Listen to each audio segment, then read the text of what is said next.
Un refuerzo más o una herramienta más que es muy importante para poder entender Apocalipsis, pero no solamente Apocalipsis, sino prácticamente todos los libros de la Biblia, es entender un principio muy importante que quizás es muy evidente para la mayoría, pero a veces lo pasamos por alto.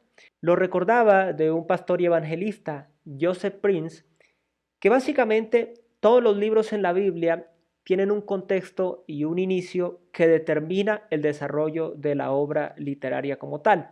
Es decir, si vamos a Génesis, el solo nombre de Génesis básicamente es origen o orígenes, y iniciamos con Génesis 1 y nos habla de origen, o sea, de creación, del inicio de la creación del universo y de esta tierra, de este mundo. Si vamos a números, el solo nombre de números nos habla de que está centrado en algo numérico, en algo esclaratorio, en algo que agrupa unidades, etcétera, etcétera. Si nos vamos a los profetas, encontramos que el nombre del libro generalmente corresponde al profeta que es el autor. Si nos vamos a Salmos, pues entendemos que Salmos es, valga la redundancia, Salmos, ¿sí? Y si vamos al Nuevo Testamento, encontramos los libros por el nombre de autor o el tema que desarrollan o a qué comunidad va dirigida. Y llegamos a Apocalipsis.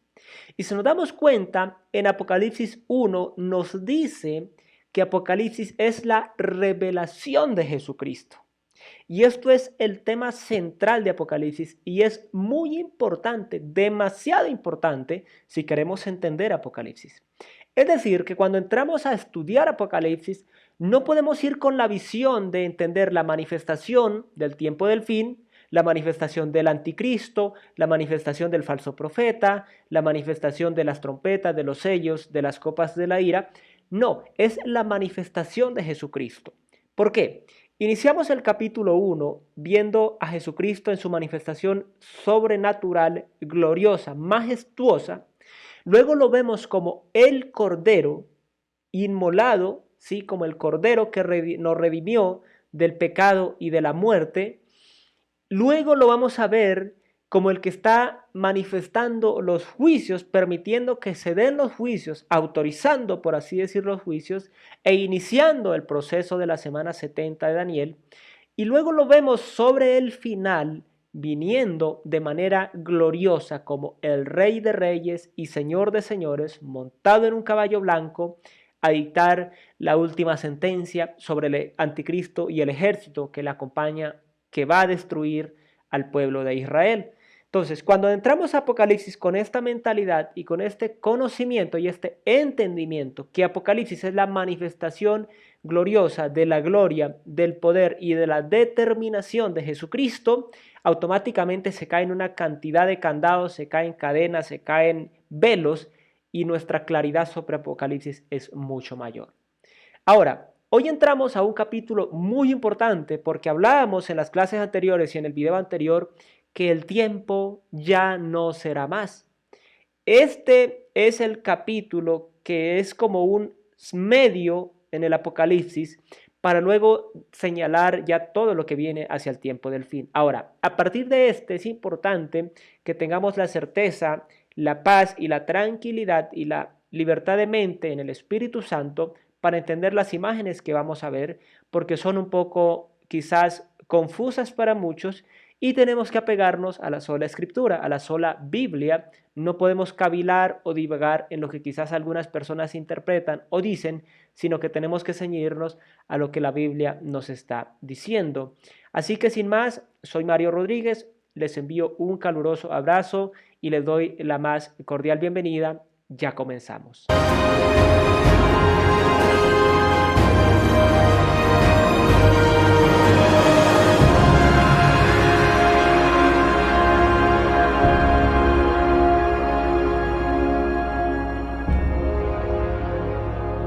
Muy bien, parece que fuera ayer que comenzamos este estudio de Apocalipsis, pero ya estamos en la mitad del libro. Apocalipsis tiene 22 capítulos y hoy estaremos estudiando el número 11, es decir, la mitad exacta de Apocalipsis.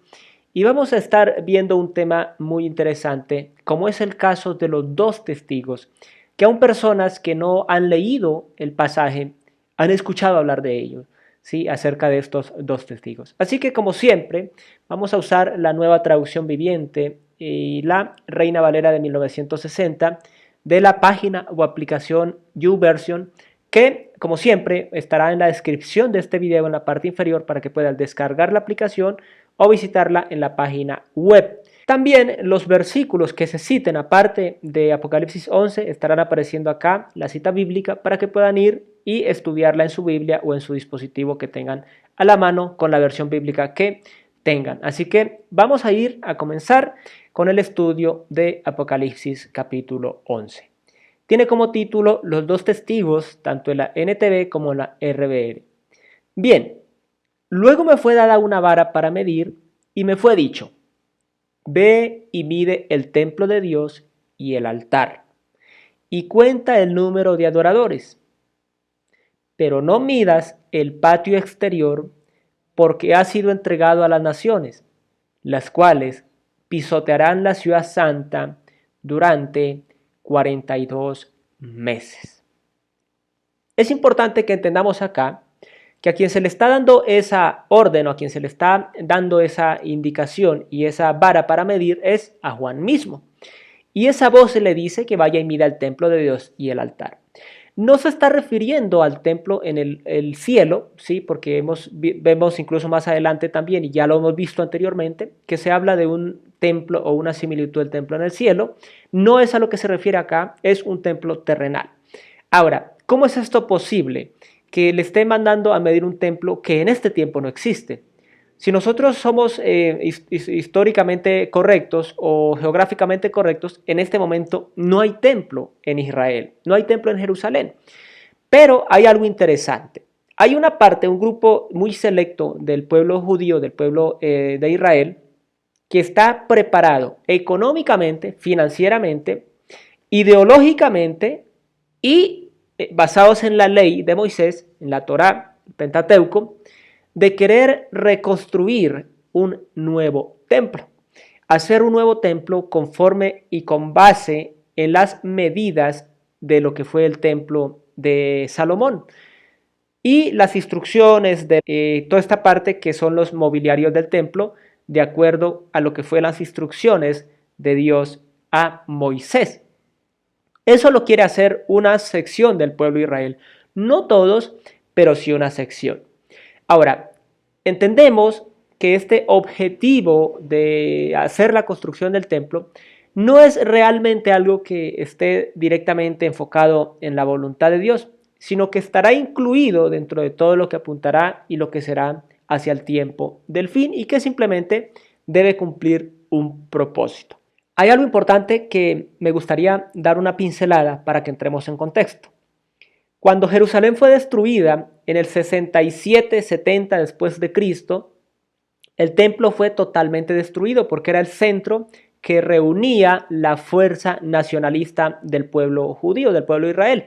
Entonces, este templo es destruido y hoy en día es casi imposible lograr y encontrar restos o bases de ese templo. Es decir, que hay disputas y hay debates sobre cómo era la ubicación exacta y correcta del templo. Ahora, en el monte del templo, donde muchos están de acuerdo que quizás era la ubicación exacta del templo, hay una mezquita que pertenece al pueblo musulmán y que es un centro de disputa, ¿sí? Porque pues corresponde al choque de dos fes que son realmente diferentes en su aplicación. Entonces, como hay esa lucha, se dice que para que esa mezquita pueda ser destruida y ser construido el nuevo templo, debería haber un acuerdo muy fuerte y una ceder muy fuerte por parte del pueblo musulmán para que esa mezquita fuera quitada y sea construido el templo. Ahora, eso lo dicen algunos teólogos que es posible por el anticristo, porque el anticristo viene a unir muchos pueblos en su causa, diciendo que él es el verdadero Mesías. Recordemos que Israel está esperando a su Mesías y el pueblo musulmán está esperando a Mahdi, que básicamente es algo muy similar. Entonces es posible que al ver a esa persona que se levante con esa autoridad, con ese poder que se manifiesta el anticristo, pues pueda unificarlos en un ideal básico que les permita pues remover esa mezquita y construir el templo. Otros teólogos dicen que como dice acá, que mida el templo, pero no la parte del atrio exterior que ha sido entregada a las naciones, puede significar que van a reconstruir el templo, pero hay una parte donde está la mezquita que no va a ser, digamos, ocupada por el pueblo judío como tal, entonces va a ser entendida como texto literal e entregada a los gentiles. Las dos interpretaciones tienen aceptación dentro de algunos estudiosos de la teología, de la escatología bíblica. Ya, como se dice, Dios sabrá, no lo dice claramente acá el significado, pero cualquiera de los dos tiene puntos a favor. Hay una comunidad que se llama los fieles del monte del templo, que son esas personas que hacen parte de esos grupos de personas nacionalistas y basados en la Torá y más que todo en los 5 libros iniciales de la Biblia, que es el Pentateuco, los 5 libros de Moisés, de querer reconstruir ese templo, y pues ya están preparándose desde hace mucho tiempo, están educándose en el conocimiento de la ley levítica, de los sacrificios en el templo, en el altar, de los rituales, de la vestimenta sacerdotal, de los animales que deben ser sacrificados. Incluso ya hay criaderos de animales que según la tradición antigua, pues deberían ser los que deberían ser ofrecidos como sacrificio. Entonces eso es algo que se queda como ahí, ¿no? Pero tengamos entendimiento que sí se refiere a que será construido un nuevo templo. Ahora, el profeta Ezequiel nos habla de unas medidas del templo, pero se entiende, y esto es importante, que este templo del que habla el profeta Ezequiel es un templo del milenio. Puede que sea este o parte de este, o puede que este sea destruido y sea edificado uno nuevo. No es tan importante, pero sí quiero que entendamos que acá se está hablando de un templo físico. ¿Por qué?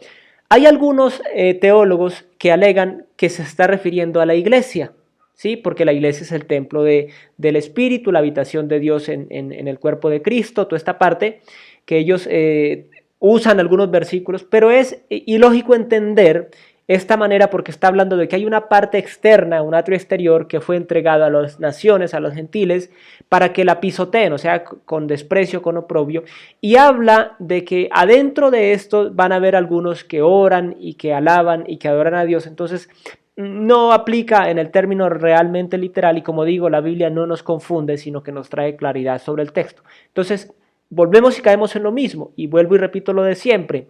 No nos dejemos guiar por interpretaciones fabulosas, mitológicas, románticas, bastante confusas, sino que apeguémonos a la sola escritura para no entrar en confusiones y caer posiblemente en herejías. Bien, entonces dice, pisotearán a la ciudad 42 meses.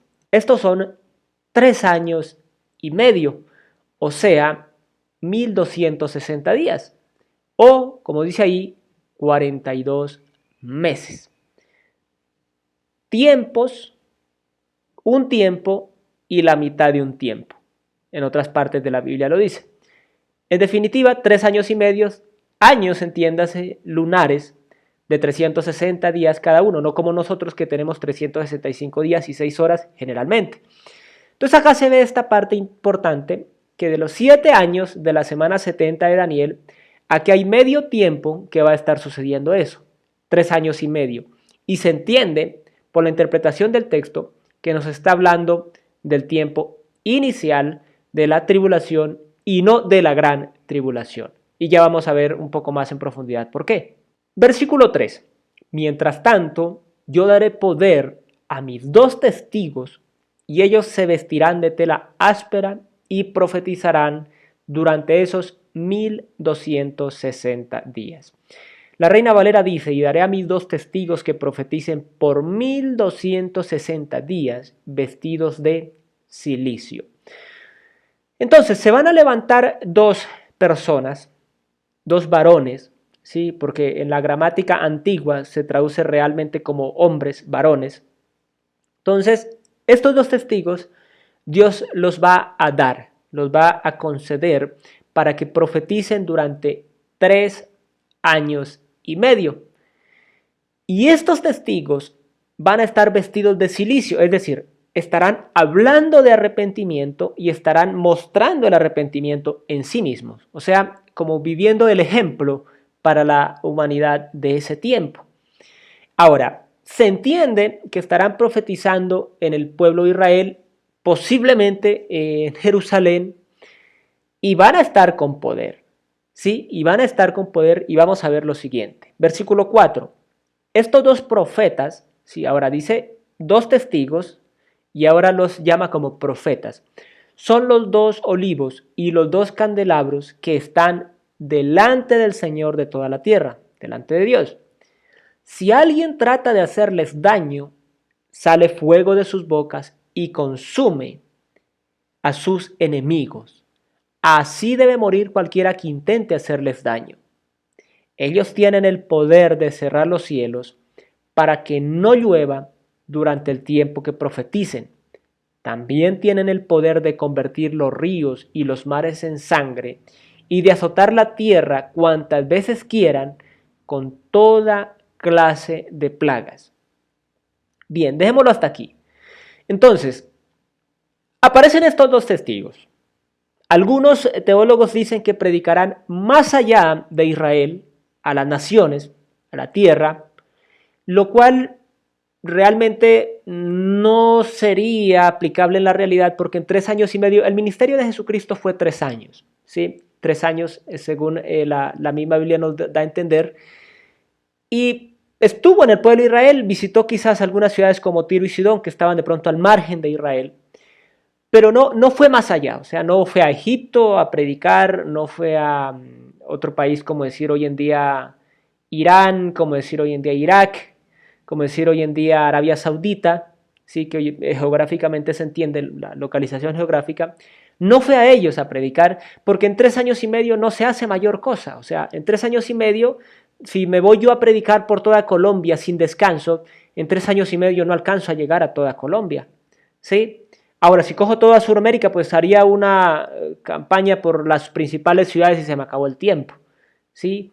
Entonces, entendamos eso, es un tiempo literal, o sea, 3 años y medio no es un tiempo estirable o convertible, no, es un tiempo literal. Entonces, en 3 años y medio ya están predicando. Ahora, cuando se habla a las naciones, partamos de algo que yo estoy bastante de acuerdo con esa conjetura o con esa interpretación, y es que ellos van a estar predicando en Israel, pero Israel, Jerusalén especialmente, estará como sentamiento, como capital, como entendamos como centro de campamento del anticristo y sus huestes de diversas naciones. Entonces, mientras que ellos están predicando, sí, ellos están predicándole a muchas naciones. ¿Por qué? Porque esas naciones estarán rodeando prácticamente al pueblo de Israel, porque como en ese tiempo están en paz, están en diálogos, están en paz y seguridad, como lo habla Daniel, ¿sí? Como os digo, las citas van a aparecer acá para que puedan leerlas, porque si nos vamos, extenderíamos demasiado este video.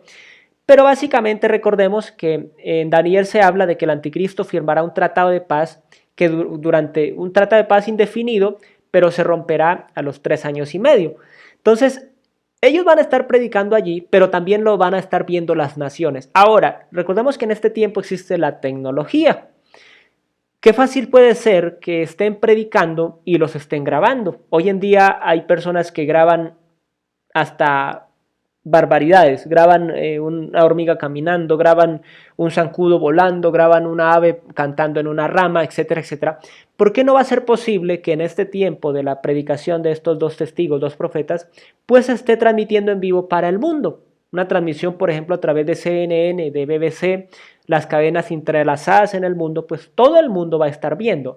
Y como el mundo va a estar sumido en un caos, en una confusión, pues nadie va a querer perderse los detalles de lo que está pasando. Entonces en sí, por medio de emisoras, por medio de redes sociales, por medio de internet, de televisión, de cómo se llame, pues todo el mundo va a estar centrado en Israel. Sino más ahorita, a pesar de que mucha gente no le toma importancia lo que está pasando en Israel, de las guerras contra Hamas y Hezbollah, pues básicamente hay un tercio del mundo atento a lo que pasa.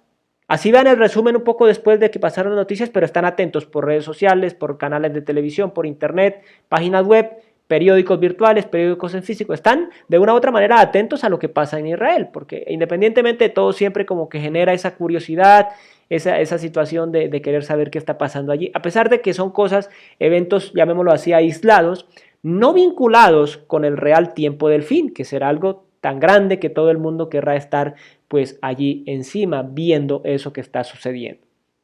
Entonces es muy posible que sea de la última manera como lo menciono, que ellos estén predicando en la nación de Israel y su predicación, su mensaje, su poder, sus obras, lo que hagan pues será transmitido al mundo entero. Ahora, van a ir con poder, y ese poder que tienen ellos es lo que los va a guardar en el Espíritu Santo, porque es un poder venido de lo alto que está en ellos, no es de ellos mismos que sale, como es el cristiano. El cristiano no tiene poder en sí mismo o por sí mismo, sino que es el poder dado por Dios mediante el Espíritu Santo para ser testigos, ¿sí? Entonces, obviamente no pueden ser atacados porque habrá gente que quiera matarlos y dice que morirán de la misma manera. Sí, aquí lo dice en el versículo 5, dice, y así debe morir cualquiera que intente hacerles daño, y sale fuego de sus bocas. Sí, no se entiende si sea un fuego literal o sea una palabra con poder de que le hable y mueran quemados, como hizo el profeta Elías. El profeta Elías, cuando fueron a capturarlo, pues obviamente dijo, si yo soy profeta, que caiga fuego del cielo los consuma, y automáticamente murieron dos de los que fueron a capturarlo, dos de las unidades que fueron a capturarlo. ¿Y qué pasó con la tercera?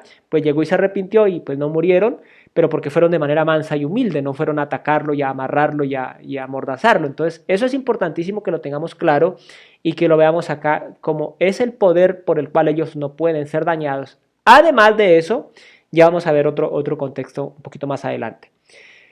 Quiero hacer un paréntesis acá para que hablemos de algo. Yo sé que quizás tú que estás viendo esta enseñanza de Apocalipsis estás diciéndote, bueno, ¿quiénes son esos dos testigos? Yo he escuchado que es este, que es este o que es este.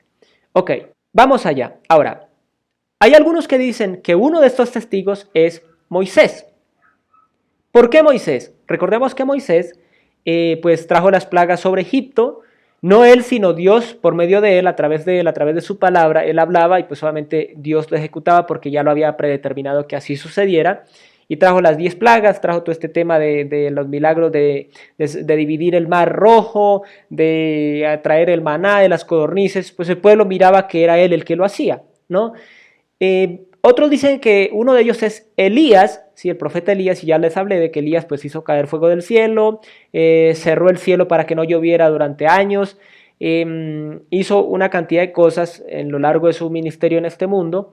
Otros dicen que es Enoc, séptimo de Adán hasta Noé, porque dicen que él no murió, entonces que fue arrebatado como Elías, entonces que viene, que trata de cumplir un propósito, un ministerio, etcétera, etcétera. La Biblia no lo dice. O sea, realmente la Biblia no lo dice. Estos son conjeturas, son entrelazamientos que hacemos y que hacen algunos teólogos. Yo, ¿qué prefiero? Y basándome en la misma idea, por lo cual estoy trayendo esta enseñanza de Apocalipsis, este estudio bíblico, es que lo dejemos como la Biblia dice. Dice que son dos testigos, no dice nombre, solamente que son varones, que vienen con profecía, que vienen para hablar de arrepentimiento, para predicar arrepentimiento al mundo y ya. Si no están sus nombres, ¿para qué nos vamos nosotros a aventurarnos a decir que es este, que es aquel? Si eso no, lo único que nos va a traer es conflicto y no es importante. O sea, ¿qué importancia tiene que sea Moisés, que sea Elías, que sea Enoc? No tiene ninguna relevancia ni importancia para el propósito que están cumpliendo. ¿Sí? No tiene importancia. Es como yo realmente, Mario Rodríguez, no soy en sí importante. Importante es el propósito que Dios está cumpliendo a través de mí, de traer este mensaje de la enseñanza bíblica que doy cada 8 días, de todo el proceso que hago, de todo lo que haga en este mundo. La gloria y la honra es para Dios, no es para mí. ¿Sí? Entonces partamos desde ese entendimiento y a veces dejemos como de querer resolver exactamente las situaciones. Si Dios no lo dice, es porque no es necesario que sea así. Él sabrá por qué lo reserva. Lo que sí se sabe es que vienen con poder y algo muy importante, versículo 7. Cuando los dos testigos hayan terminado de dar su testimonio, la bestia que sube del abismo sin fondo, que nos dice el comentario, o del abismo o el averno, declarará la guerra contra ellos, los conquistará y los matará.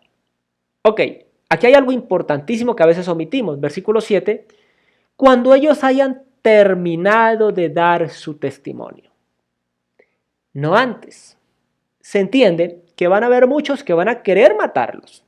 ¿Por qué? Imagínate que esté cerrado el cielo y no llueva. Eso trae confusión, trae enojo de las gentes al saber que son ellos los que tienen cerrado el cielo. Que ya han muerto algunos por querer hacerles daño. ¿Sí? Entonces van a haber atentados y ataques para querer matarlos, pero no van a prosperar porque así es como Dios trabaja. Hasta que no se termine el tiempo de ese ministerio, de ese propósito por el cual Dios los ha mandado a ellos y nos ha mandado a nosotros, Satanás no puede hacernos ningún daño. Jesucristo mismo, hasta que no cumplió el tiempo de su ministerio como hombre en la tierra, como el Hijo del Hombre en la tierra encarnado, hasta que no se cumplió ese propósito, no pudo ser entregado y se entregó a sí mismo en sacrificio por nuestra maldad, nuestros pecados. Y eso es lo que vemos a lo largo de la Biblia. Hasta que los hombres de Dios no cumplieron su propósito, Dios no levantó a alguien más o lo recogió consigo mismo. Hablamos precisamente ahorita de Elías. Elías fue recogido cuando cumplió su ministerio y dejó un sucesor que fue Eliseo. Entonces entendamos esa parte y dejemos de andar con tanto miedo de que es que me va a pasar algo, que esto, que aquello. No, hasta que nuestro ministerio no se haya cumplido. Obviamente si estamos en la voluntad de Dios, si estamos en Cristo Jesús, porque si andamos conforme a nuestras pasiones y deseos y vergüenzas, pues en cualquier momento puede sucedernos algo y borrarnos de este mundo. Pero acá se ve que los que están cumpliendo el propósito de Dios, hasta que no lo cumplen a cabalidad, no puede prosperar contra ellos absolutamente nada. Entonces, la bestia que sube del abismo declara la guerra contra ellos, los conquistará y los matará. Ok, entonces ya se cumple su ministerio y se le permite la potestad al anticristo de que los derrote. Algunos traducen que es mismo Satanás, pero por el título la bestia yo me entiendo y se entiende más literalmente que está hablando del anticristo, de la bestia que sube del abismo. Entonces, acá sucede eso, ¿sí? Se les permite ya, como siempre lo he dicho en las clases anteriores, Apocalipsis no es la manifestación sobrenatural y poderosa y todopoderosa del anticristo, de la bestia o del dragón que es Satanás mismo, sino que es básicamente la revelación de Jesucristo. Entonces Él está en control todo el tiempo, simplemente permite que se vayan desarrollando las cosas para juicio por el pecado de la humanidad y del mundo. Entonces acá vemos que ellos mueren, ¿sí? Se enfrentan, me imagino que hay una guerra, ¿sí? Porque hay una guerra contra ellos, me imagino que pelearán con sus poderes, pero como su ministerio ya se ha cumplido y esto tiene que suceder así, pues la bestia los va a vencer y los va a matar. Versículo 8. Y sus cuerpos quedarán tendidos en la calle principal de Jerusalén, la ciudad que simbólicamente se llama Sodoma y Egipto, la ciudad en la cual su Señor fue crucificado. El comentario nos dice de la gran ciudad y en la Reina Valera el versículo 8 nos dice, y sus cadáveres estarán en la plaza de la grande ciudad, que en sentido espiritual se llama Sodoma y Egipto, donde también nuestro Señor fue crucificado. Se está refiriendo a Jerusalén. Ahora, ¿por qué Jerusalén se llama la gran ciudad o Sodoma y Egipto? Porque recordemos que en este tiempo el anticristo, como ya lo dije al inicio, va a estar básicamente en Jerusalén. Entonces, lo que fueron las, llamémoslo, imperios, gobiernos que estaban relacionados con el espíritu del anticristo, que lo hablamos en las primeras clases, por lo cual vuelvo y recalco, si esta es la primer video que estás viendo de esta enseñanza de Apocalipsis, por favor, por tu edificación, por tu conocimiento, por la revelación del Espíritu Santo, ve y revisa todos los videos anteriormente hasta llegar a este para que tengas un contexto y una base sólida para la interpretación y el conocimiento y la enseñanza.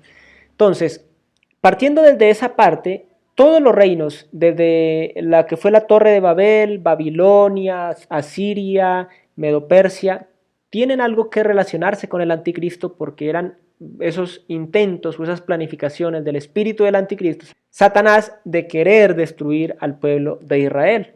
¿Sí? Todos esos tuvieron que ver algo con el pueblo de Israel y siempre para mal, ¿no? Entonces, por eso acá, como está básicamente bajo el gobierno, están en negociación, están en un tratado de paz, están en esa relación con el anticristo, creyendo que es el verdadero Mesías, pues se llama Sodoma y Egipto. Porque hay prisión, hay esclavitud, hay dolor y hay una cantidad de cosas que simbolizan lo que quiere decir Sodoma y Egipto. Hay pecado y hay maldad, ¿no? Y pues solamente allí fue crucificado nuestro Señor Jesucristo en las afueras de Jerusalén. Versículo 9. Y durante 3 días y medio, esto sí es literal, 3 días y medio, todos los pueblos y todas las tribus, lenguas y naciones se quedarán mirando los cadáveres. A nadie se le permitirá enterrarlos. ¿Cómo así que todas las naciones, tribus, pueblos y lenguas podrán mirar los cadáveres? Y esto es asombroso y es interesante, porque ¿cómo van a poder todas las naciones, tribus, lenguas de la tierra mirar los cadáveres? No es posible, o sea, si hay un escenario acá que está sucediendo algo, porque muchos puedan verlo, podrán verlo unos 1 millón, 2 millones, 3 millones de personas físicamente.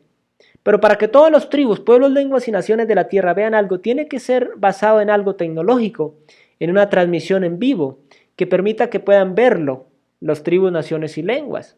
No hay otra manera. Entonces ahí vuelve y toma como una relevancia, mas sin embargo no lo está diciendo la Biblia, lo estoy conjeturando yo y da pie la palabra para pensar en eso, de que puede ser la tecnología, ¿sí?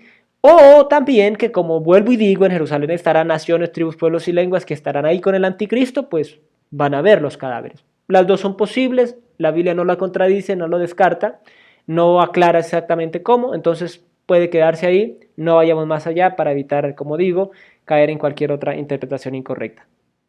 Entonces, los que pertenecen a este mundo se alegrarán y se harán regalos unos a otros para celebrar la muerte de los dos profetas que los habían atormentado. Se entiende que su prédica, como está siendo transmitida, alcanzará el mundo, ya como volví y lo dije, o de una u otra manera también sus juicios y su tormento pues alcanzará al mundo. ¿A quién le gusta que le estén diciendo en la cara pues que es un pecador o que va a venir juicio sobre su vida si no se arrepiente? Pues, solo el que convence el Espíritu Santo puede hacerlo. Por eso es que esta semana que pasó, alrededor de 150 personas en un país musulmán fueron raptadas, cristianas. ¿Por qué? Porque no les gusta que les estén diciendo que se arrepientan y se conviertan de su mal camino. Entonces, imagínate el mundo hirviendo de ira por estas dos personas. Así los estén viendo en físico, los estén viendo por redes sociales, por medios, como sea, pero o se estén enterando nada más, pues dirán, ¿y estos quién se creen para venir a decirme yo qué tengo que hacer? A mí nadie me puede juzgar, como hoy en día, ¿usted qué hace juzgándome a mí si usted no sé qué, si usted no sé cuántas? Si nomás hoy en día pasa eso, imagínate en ese tiempo. Entonces no dejan que los entierren y se hacen regalos, ¿no? Mira, te felicito, mira, gracias, uy, qué bueno que pasó esto, una fiesta, ¿sí? Hacen una fiesta en medio de su maldad y su pecado. Entonces piensan, como siempre, que fue el anticristo el que triunfó, que la bestia fue la que logró el éxito y que ya se acabó todo, ¿no? Versículo 11, pero después de 3 días y medio, Dios sopló vida en ellos y se pusieron de pie. El terror se apoderó de todos los que estaban mirándolos. Imagínense, alguien que está muerto por 3 días y medio, que pase como Lázaro, ya hiede. ¿Por qué vamos a abrir la tumba? Dice la hermana de Lázaro, si él ya hiede, está enterrado hace 4 días, 3 días y medio, 4 días, no hay mayor diferencia. Entonces, y que se resucite, ¿no? Que se levante nuevamente sobre sus pies, pues es terror para, porque eso no es natural, es totalmente un poder sobrenatural. Entonces es un milagro, una maravilla, ¿no? Luego una fuerte voz del cielo llamó a los dos profetas, suban aquí. Entonces ellos subieron al cielo en una nube, mientras sus enemigos los veían. ¿Sí? O sea, la misma bestia que sube del abismo y los enemigos demás, pues verán ese acontecer y no podrán hacer nada para impedirlo, ¿no? Versículo 13. En ese mismo momento hubo un gran terremoto que destruyó la 10ª parte de la ciudad. Murieron 7,000 personas en el terremoto y todos los demás quedaron aterrorizados y le dieron la gloria al Dios del cielo. El segundo terror ya pasó. El tercer terror viene pronto. Recordemos, capítulo antepenúltimo, hablamos de los 3 terrores, del ángel o el águila que volaba por el cielo y gritaba, ¡ay, ay, ay!, por los 3 terrores que faltan. En este momento ya han pasado 2. Y aquí viene el tercer terror. Entonces, vemos ese terremoto que sucede en Jerusalén, se entiende, ¿sí? Y mueren 7,000 personas en el terremoto. Y todos los demás pues quedan aterrorizados porque dicen, esto es algo sobrenatural. Aquí no fue que como dicen hoy en día, la furia de la naturaleza o la fuerza de la naturaleza, no. Esto es mano de Dios obrando en juicio sobre la ciudad.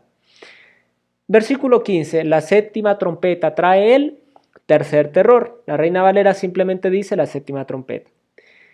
Versículo 15, entonces el 7º ángel tocó la trompeta y hubo fuertes voces que gritaban en el cielo.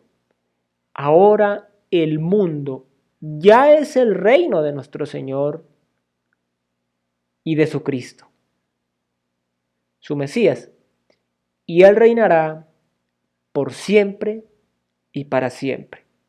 Los 24 ancianos que estaban sentados en sus tronos delante de Dios se postraron rostro en tierra y lo adoraron, diciendo: Te damos gracias, Señor Dios, el Todopoderoso, el que es y siempre fue, y que siempre fue, porque ahora has tomado tu gran poder y has comenzado a reinar. Entonces vemos acá la séptima y última trompeta, recordemos, 7 sellos, 7 trompetas, y esta es la última con el tercer terror, ¿no? Porque ya vamos a ver lo que añade esta trompeta. Esta trompeta no finaliza acá con el sonido, añade lo que sigue en adelante. Entonces, esta trompeta suena y pasa esto. Si se escuchan grandes voces y los 24 ancianos adoran a Dios y dicen que toma tu poder y has reinado. O sea, recordemos que cuando el hombre peca en el huerto del Edén, pues el gobierno, la administración de este mundo prácticamente se la cede legalmente a Satanás.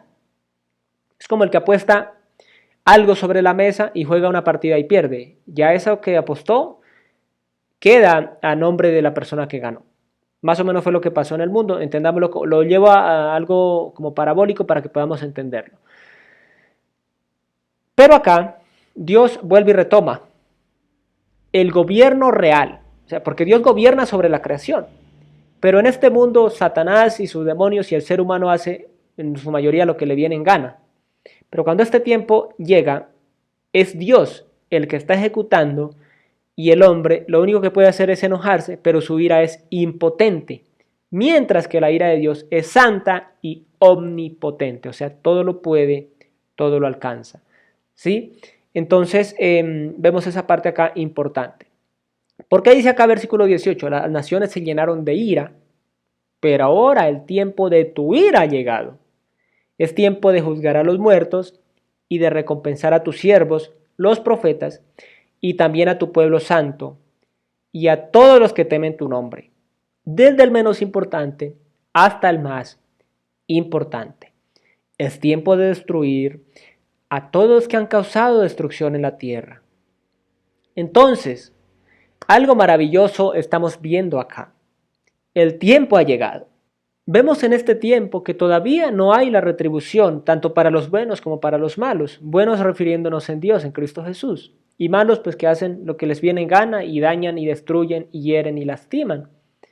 No vemos que eso se cumpla. Y por eso el mundo clama por justicia. Ahorita, por ejemplo, en Colombia tenemos el caso escalofriante de esta niña que fue violada y pues se le quitó su vida en manos de este criminal. Y vemos humanamente no hay la justicia que se esperara, que humanamente fuera cadena perpetua o pena de muerte. ¿Sí? No la vemos humanamente. Y la familia de esta víctima y de la otra víctima que hubo y de las otras que hay desaparecidas claman por justicia. De una u otra manera la iglesia de Jesucristo clama por justicia. Pero aquí llega el tiempo donde la justicia de Dios se cumple. Por eso el justo juicio de Dios es, valga la redundancia, justo, santo, preciso y exacto. Nadie podrá decir, es que se le fue la mano, es que hizo lo que no debía. No, porque aún la misma naturaleza clama por juicio, gime por causa de la maldad y del pecado. Entonces acá se consuma lo que debe consumarse y se cumple lo que debe cumplirse. Versículo 19. Después se abrió en el cielo el templo de Dios y el arca de su pacto se podía ver dentro del templo. Salieron relámpagos, rugieron truenos y estruendos, y hubo un terremoto y una fuerte tormenta de granizo.